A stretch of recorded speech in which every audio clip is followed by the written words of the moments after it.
예, 안녕하십니까? 예, 오늘 2019년 제 1과, 일기 1과 교과 공부하도록 하겠습니다. 이번 일기 1월, 2월, 3월 13째 주 동안 공부할 것은 요한계시록입니다. 성경의 마지막 책, 66번째 책 요한계시록이죠. 요한이 받아 적은 그런 예언의 말씀입니다. 예, 많이 어려운 책입니다. 정말 주님의 다른 성경도 마찬가지지만 주님의 성령께서 인도하시지 않고는 우리가 이 책을 제대로 알 수 없습니다. 저도 100%이 계시록을 다 이해하지는 못합니다. 제가 받은 분량대로 최선을 다해서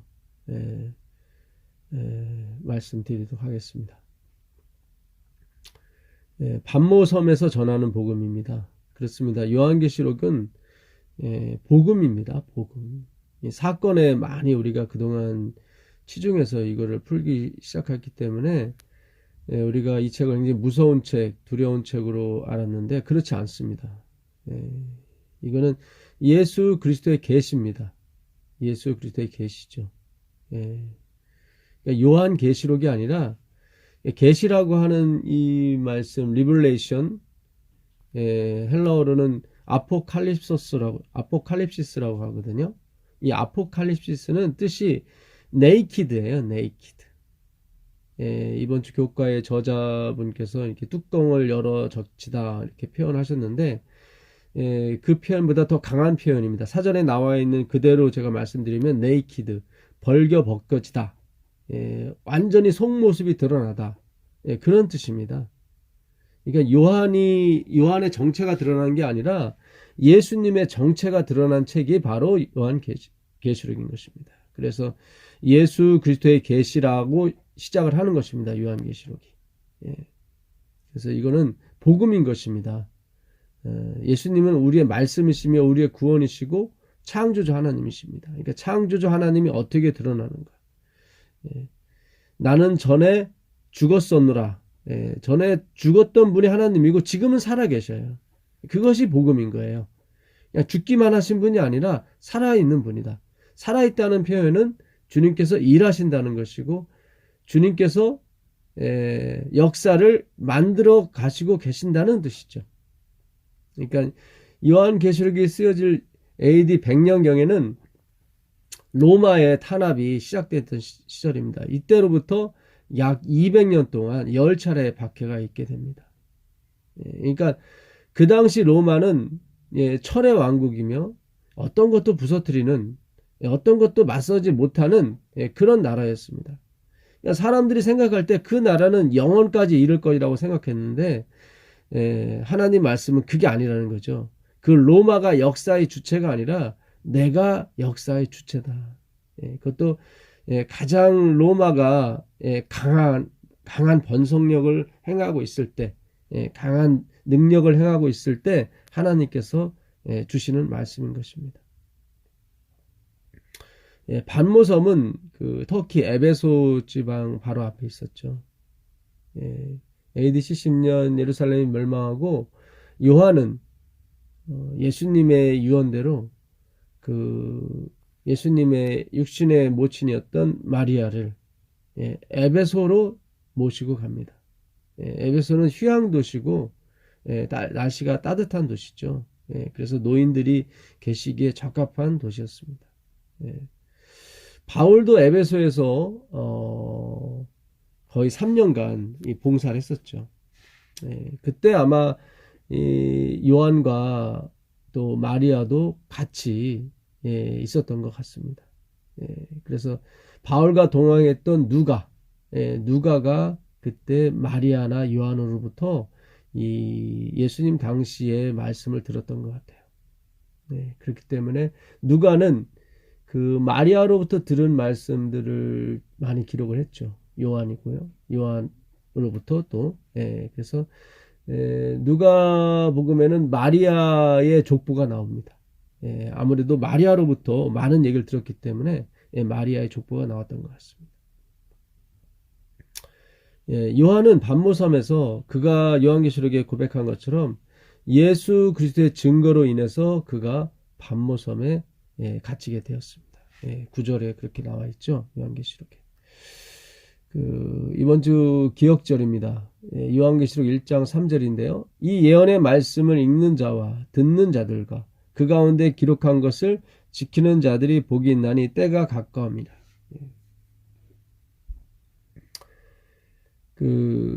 이 예언의 말씀, 곧 말씀이죠. 그러니까 그리스도를 말하는 것입니다. 다시 한번 말씀드리지만 아포칼립시스, 이 계시록은 앞에 있는 걸 보다, 그런 뜻도 있지만 진정한 뜻은 리벨레이션, 그러니까 당신을 나타내는 거예요. 그러니까 예수 계시록이에요. 예수님을 나타내는 것이 요한 계시록이고 또 성경인 것입니다. 그러니까 바리새인들이 이 성경을 잘못 풀었어요. 자기의 행위로 다 푸는 거죠. 그러니까 하나님의 행위가 아니라 우리는 믿음으로 만난 의인 것입니다. 그러니까 나의 행위를 믿는 것이 아니라 제3자의 행위를 믿는 것이에요. 그걸 믿음이라고 하는 것입니다. 그러니까 하나님, 예수님의 행위를 믿는 거예요. 그러니까 초점과 포커스가, 말씀의 초점과 포커스가 다 그리스도인 것입니다. 그러니까 이 예언의 말씀이라고 할 때 이 말씀은 바로 그리스도를 말하는 거죠. 아포칼립시스, 그분의 네이키드, 완전히 벗겨진 상태, 가려진 것이 완전히 펼쳐진 상태, 베일에 쌓였던 것이 완전히 드러난 상태, 그것이 아포칼립시스입니다. 예수님께서 십자가에서 벌거벗겨서 돌아가신 것이 바로 계신 것입니다. 사랑에 계시고 능력에 계시고 하늘 정부에 계신 거예요. 그분이 하나님이 죽으심으로 다시 부활하심으로 세상을, 우리를 다시 재창조하시는 것입니다. 그리고 지키시는 거죠. 읽는 자와 듣는 자, 그리고 그 가운데 기록한 것을 지키는 자. 기록이라는 단어, 이 단어는 그라페거든요. 그라페. 그래프 아시죠? 그래프. 그림을 말하는 것입니다. 그림. 그러니까 히브리어는 다 그림이었어요. 그러니까 상형 문자라고 하죠. 어떤 모양을 본떠서 만든 글자. 뜻글자이면 상형 문자입니다. 그래서 그라페라고 하는 것입니다. 그림을 지키는 거예요. 그림을 지키는 거예요. 지킨다고 하는 것은 테레오, 사마르. 이것은 기다리는 겁니다. watching for, 지켜보는 것입니다. observe, 관찰하는 거죠. 자세히 관찰하는 거예요. 마음속 깊이 새기는 거죠. take care of, 상하지 않게 잘 보존, guard, 지키는 것입니다. 그런 글자지 do가 아니에요.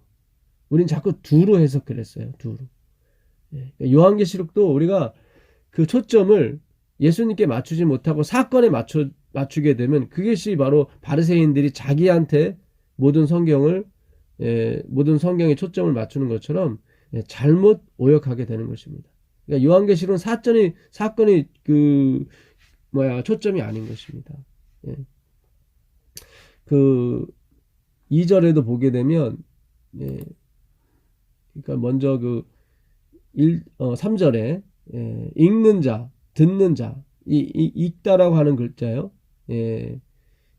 아노기노스코라고 하거든요. 아노기노스코는, 아노는 우위, 우위를 말하는 것이고요. 기노스코는 본질을 알다, 본질을 알다입니다. 그게 읽다라고 하는 단어의 그 의미인 것입니다. 그러니까 본질을 아는 것이 있는 거예요. 그러니까 위의 것으로 아는 거예요. 아노기노스코예요.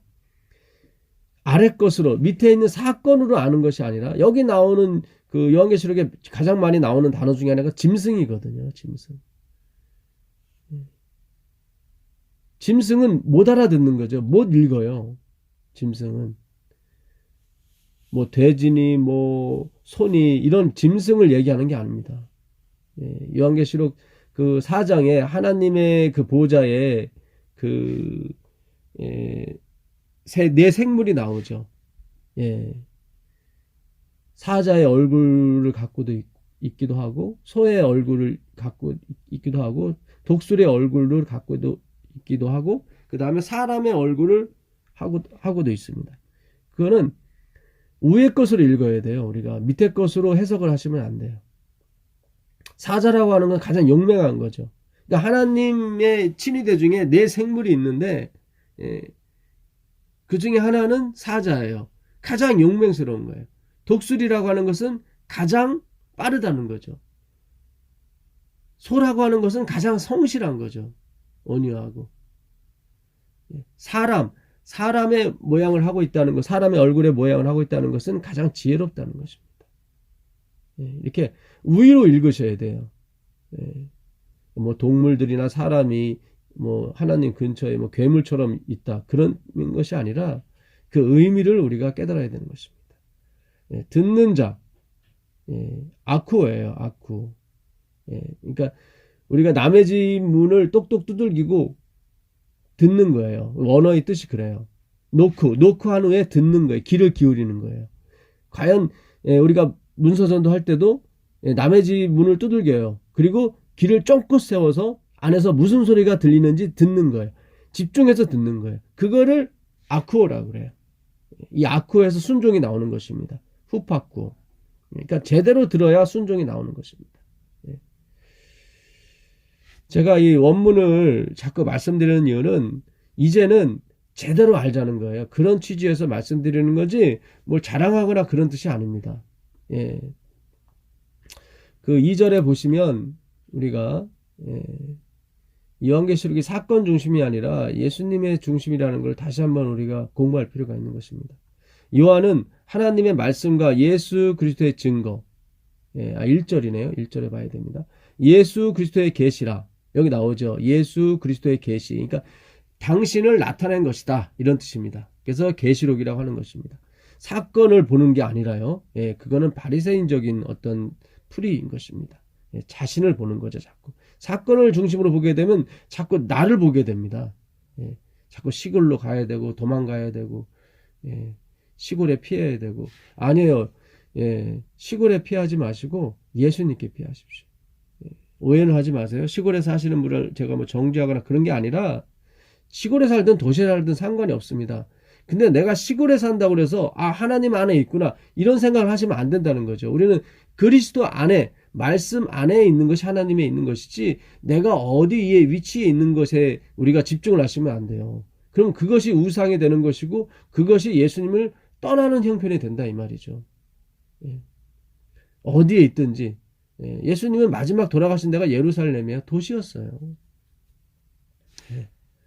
베드로가 그 로마를 떠나서 다른 곳으로 숨으려고 할 때 선사가 나타나서 예수님이 갑자기 로마로 들어가는 모습이 보이죠. 그때 베드로가 그러죠. 쿠어바디스, 주여 어디로 가시나이까? 나는 네가 버리고 간 그 로마에 있는 내 백성을 살리기 위해서 다시 로마로 죽으러 간다. 베드로가 그 길을 돌이켜서 다시 로마로 가게 되죠. 그리고 십자가에 거꾸로 못 박혀 순교했다는 그런 이야기가 있습니다. 예수 그리스도의 계시라. 이는 하나님이 그에게 주사 반드시 속히 될 일을 그 종들에게 보이시려고 그 천사를 그 종 요한에게 보내어 지시하신 것이라. 그러니까 여기 보게 되면 반드시 속히 될 일을 그 종들에게 보이시려고, 이 구절 때문에 우리가 요한계시록을 자꾸 사건으로 푸는 것입니다. 그런 게 아니죠. 그 19절에 보시면 이 반드시 속히 될 일에 대해서 주님께서 말씀을 다시 한번 하십니다. 그러므로 내 본 것과 이제 있는 일과 장차 될 일을 기록하라. 여기 나오죠. 그러므로 내 본 것과 이제 있는 일과 장차 될 일을 기록하라. 2절에도 그런 말씀이 있어요. 이 예언의 2절에 보시면 요한은 하나님의 말씀과 예수 그리스도의 증거 곧 자기의 본 것을 다 증거하였느니라. 자기의 본 것이 뭐예요? 속히 될 일이거든요. 자기의 본 것과 속히 될 일. 그 다음에 19절에 네 본 것과 이제 있는 일과 장차 될 일을 기록하라. 네 본 것은 네 오른손에, 여기 또 나오죠. 네 오른손에 일곱 별의 비밀과 일곱 촛대라. 일곱 별은 일곱 교회 사자요 일곱 촛대는 일곱 교회니라. 2장 1절에 일곱 교회와 일곱 촛대 사이에 다니시는 그리스도를 또 보죠. 예. 그러니까 결국 그가 본 것은 일곱 사자와 일곱 교회, 그러니까 온 세상의 모든 교우들, 하나님의 백성들을 그 손에서 움직이시는 그 그리스도를 본 거예요. 예, 그리스도. 그게 또 어디서부터 나오냐면 19절 위에 13절부터 그것이 나오죠. 예수님이 예? 예. 어떤 모습으로 등장하시는지. 예. 물론 7절, 8절에서도 예, 옛적에 계셨고 앞으로도 또 현재도 계시고 또 장차 오실 자라. 나는 알파와 오메가다. 처음과 나중이. 그러니까 하나님으로 시작해서 하나님 끝나는 거예요. 옛적에도 계셨고 전에도 계셨고 지금도 계시고 또 장차 올 자예요. 이게 본 거예요. 그거에 요한이 본 거예요. 13절에 보게 되면 촛대 사이에 인자 같으니, 다니엘서 7장 13절에 그 심판을 베푸는데 그 인자 같은 이가 오시죠. 그래서 인자가 여기 나오는 것입니다. 다니엘서 7장에 나오는 인자를 묘사하는 것입니다. 하나님의 아들을 묘사하는, 이 구세주를 묘사하는 거죠. 사람의 아들이다 그런 게 아니라 다니엘서 7장 13절에 인자 같은 이가 옛적부터 항상 계시니 하나님 앞에서 뭐예요? 그 나라를 얻기 위해서, 받기 위해서 나타나시죠. 그게 지금 지성소에 계신 예수님을 나타내는 것입니다. 발에 끌리는 옷을 입고 가슴에 띠를 띠고, 이거는 대제사장으로의 모습이죠. 우리를 중보하시는 예수님의 모습입니다. 그 머리와 털의 희기가 흰 양털 같고 눈 같으며, 이게 그의 머리가, 그리고 그 털의 희기가 흰 양털 같다. 좀 무시무시하고, 눈은 불꽃 같고 좀 무시무시하게 보이죠. 이거는 아래 것으로 푸는 거예요. 우리는 아나기노스코, 그러니까 위의 것으로 본질을 이해해야 돼요. 그러니까 머리털이 희고 눈이 불꽃 같다는 것은 그 백발이 허연 사람은 지혜 있는 자다라고 얘기하거든요. 그는 나이가 많은 사람, 경험이 많은 사람을 말하는 거죠. 그러니까 예수님의 머리는 그 어떤 그 흰 것보다도 희세요. 그 얘기는 어떤 백발, 어떤 그 경험이 많은 노인보다도 지혜가 많으시다는 얘기죠. 그걸 의미하는 것이지, 막 하나님이 무시무시하게 생겼다 이제 그런 게 아니에요. 그러니까 성소도 하늘에 그런 성소가 똑같이 있다는 것이 아니라 그 성소의 기별이 뭡니까? 섬기시는 하나님이에요. 우리를 위해서. 떡으로 섬기시고 빛으로 섬기시고 또 분향단 기도로 섬기시고 마지막으로 쉐키나 하나님의 영광으로 섬기셔요. 우리를 살리시는 분이죠. 그게 성소거든요. 그러니까 하늘이 그 기초가 뭐예요? 은혜란 말이죠. 그 은혜의 사본이 바로 성소인 것입니다. 그렇게 이해를 하셔야지 하늘에 똑같은 성소가 있다고 생각하시면 안 돼요. 그의 눈은 불꽃 같다는 것은 그분은 당신의 백성을 한시도 주무시지도 않고 졸지도 않으시고 지키신다는 의미, 감찰하시는 하나님, 그런 뜻이죠. 그의 발은 풀무에 단련한 빛난 주석 같고, 그러니까 발이 그 풀무에 단련된 주석 같다고 하는 것은 심판하시는 하나님을 얘기하는 것입니다.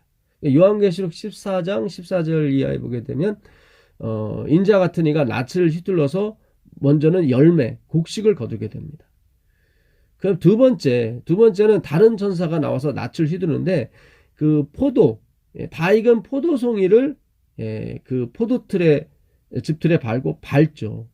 그것이 400kg, 500kg 마치 피같이 낭자하게 이렇게 심판을 베풉니다. 그래서 옛날 이스라엘은 그 발이 강할수록 그 즙을 잘 짜거든요. 심판을 말합니다. 거기서는 심판. 마치 하나님 백성의 피를 흘린 그 대가를 사탄이 치르는 것처럼 하나님 그 사탄의 백성들한테 되돌려 갚아주시는 것처럼 그 풀무에 단련된 빛난 주석으로 심판을 베풀죠. 그는 얼마나 철저하게 그 죄를 짓밟는 그런 발이 되겠습니까? 그러니까 죄에 대한 심판을 얘기하는 거죠. 그래서 아주 철저하게, 그래서 발이 강할수록 그 즙이 잘 짜이거든요. 그래서 하나님의 발은 빛난 주석 같습니다. 그래서 우리의 죄를 확실하게 짓밟으시죠. 예, 지금 지성소에서 그분이 그 발을 사용하시는 거죠.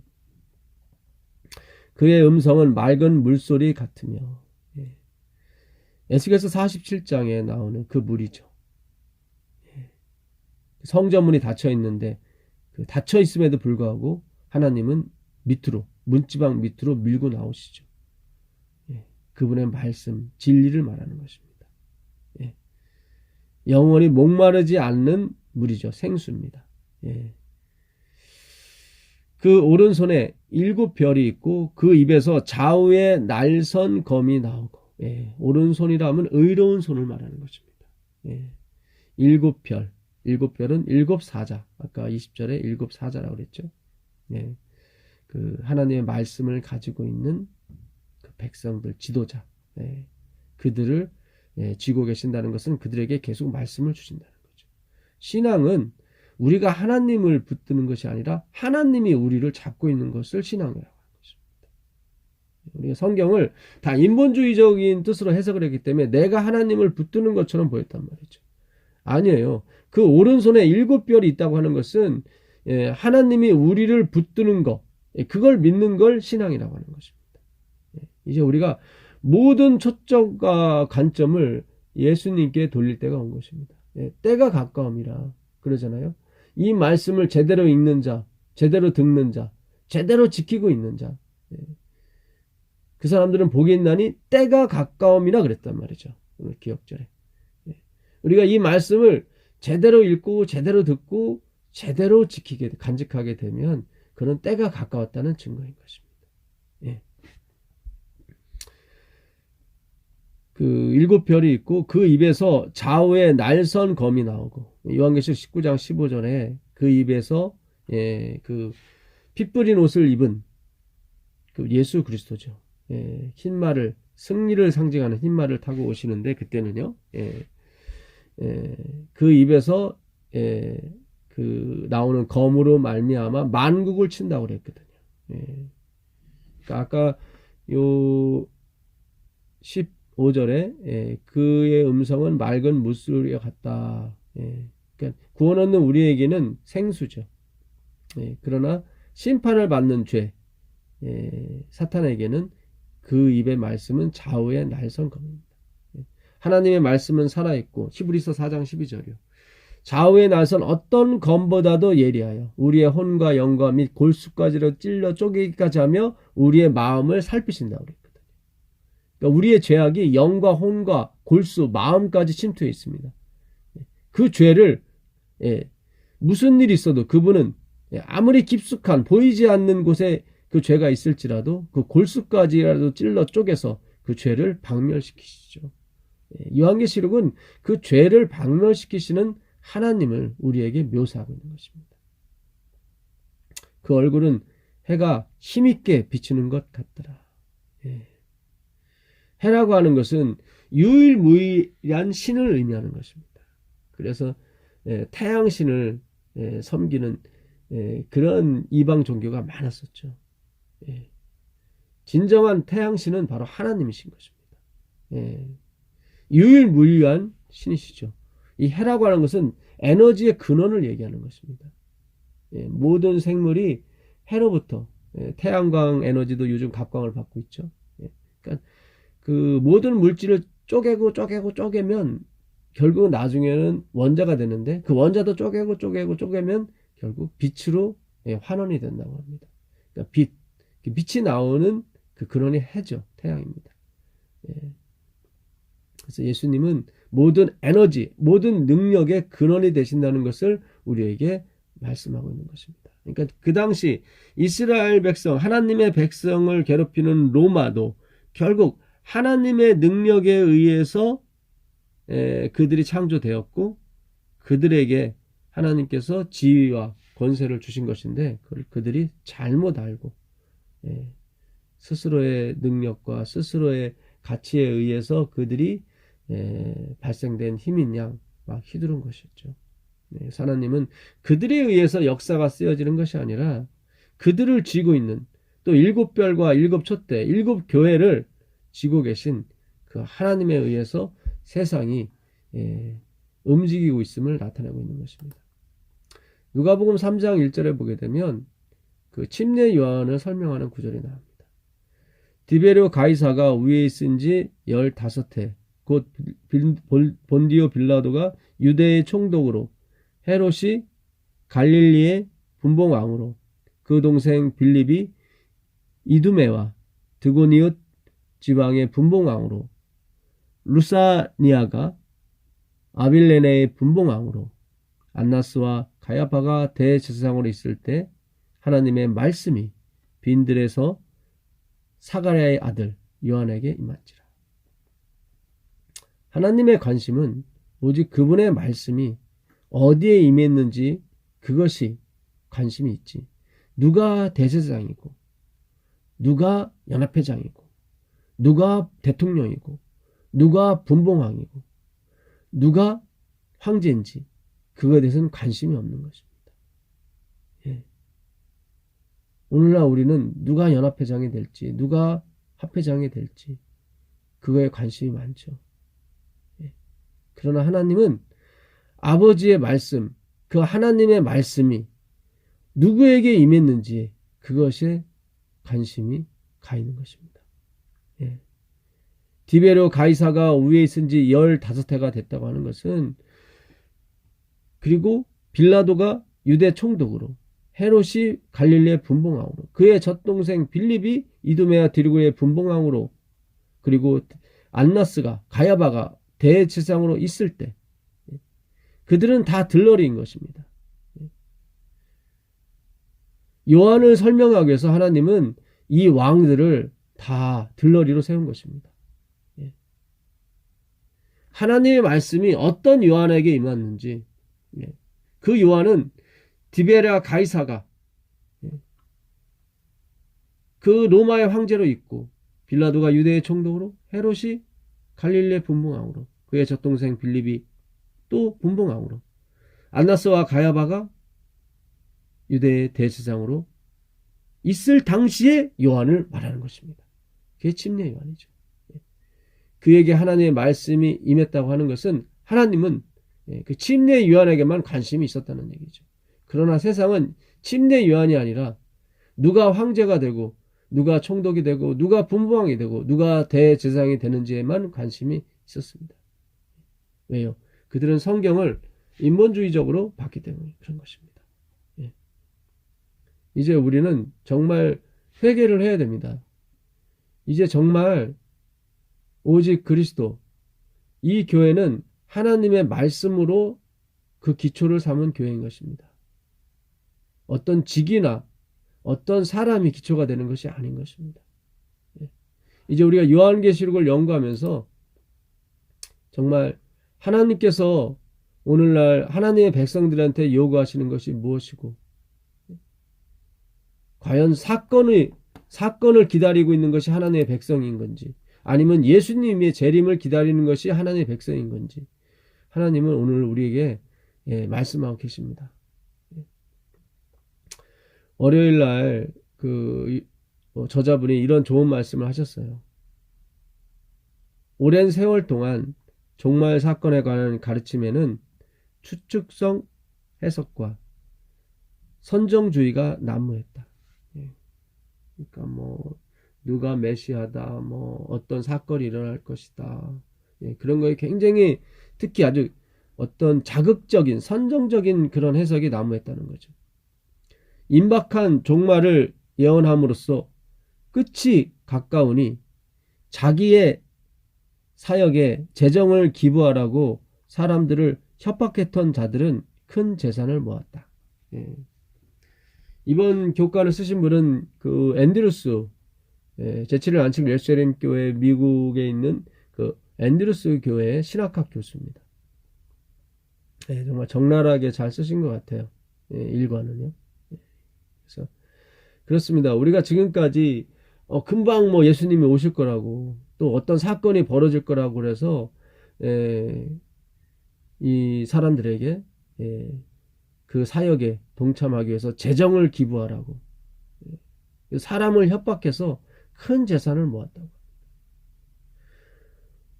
오늘 우리가 전한 기별이 과연, 그동안 우리가 전한 기별이 과연 그리스도에게 맞춰 있던 건지, 아니면 사건에 치중을 해서 헌금을 강요한 건 아닌지, 우리가 한번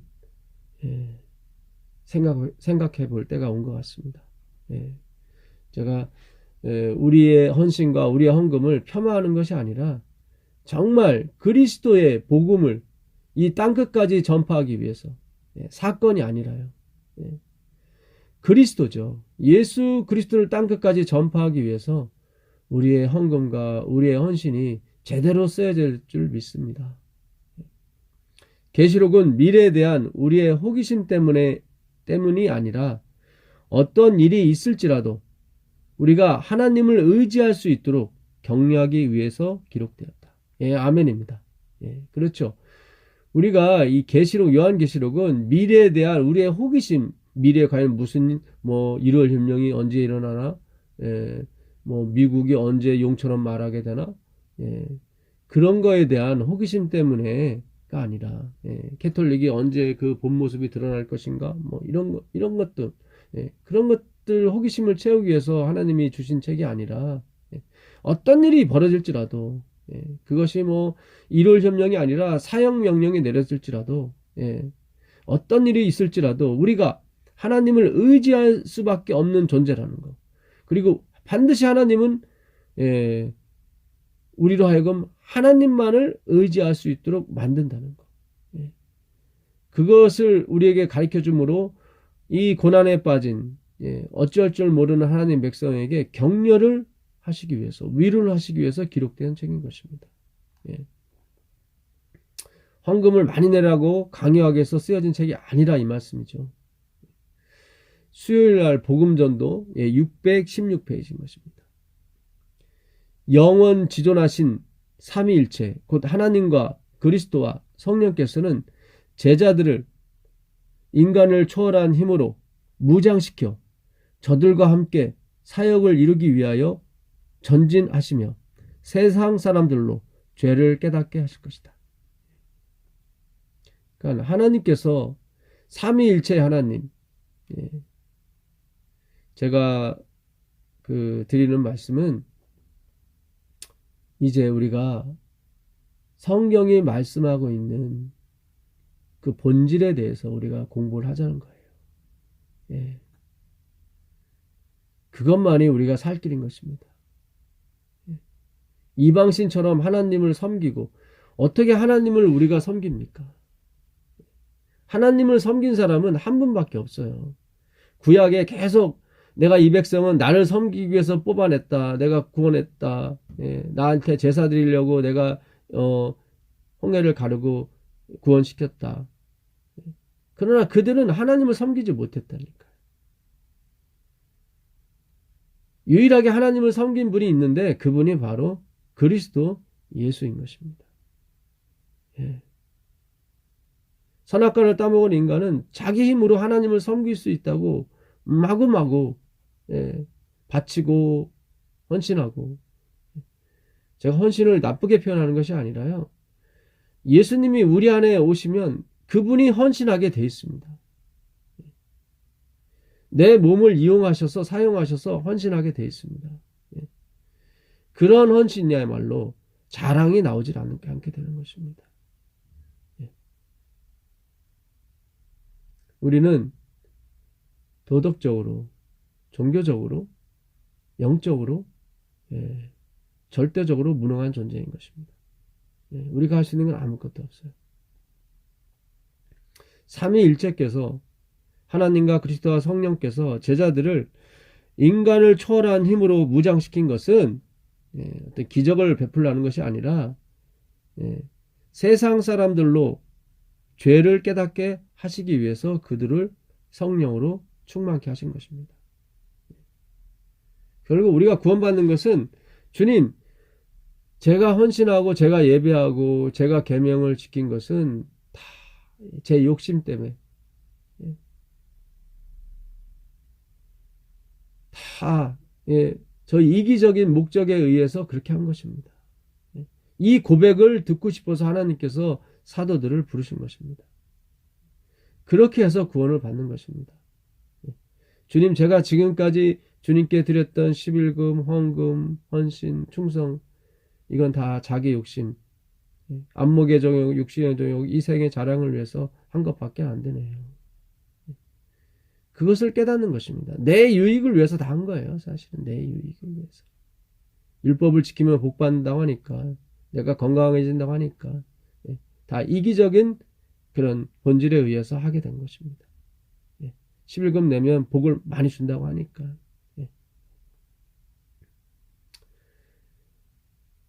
그렇게 나의 죄를 고백하게 될 때 지나갈 모든 것이 합력하여 선을 이루게 되고 하나님께서 그걸 의로 여겨주시게 되는 것입니다.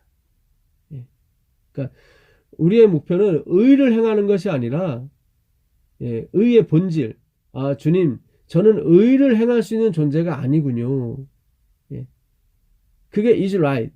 그게 맞다. 그게 의다. 라고 말씀하시죠. 그걸 자기 부인, 자기 삭제라고 하는 것입니다. 그것이 동반되지 않게 되면 결국 나는 진리가 있다. 나는 예언의 신이 있다. 우리에겐 선지자가 있다. 결국 긍정의 힘으로 끝나는 거예요. 우리는 긍정의 힘이 아니에요. 자기 부정의 힘인 것입니다. 요한계시록을 통해서 우리가 그것을 깨닫는 것입니다.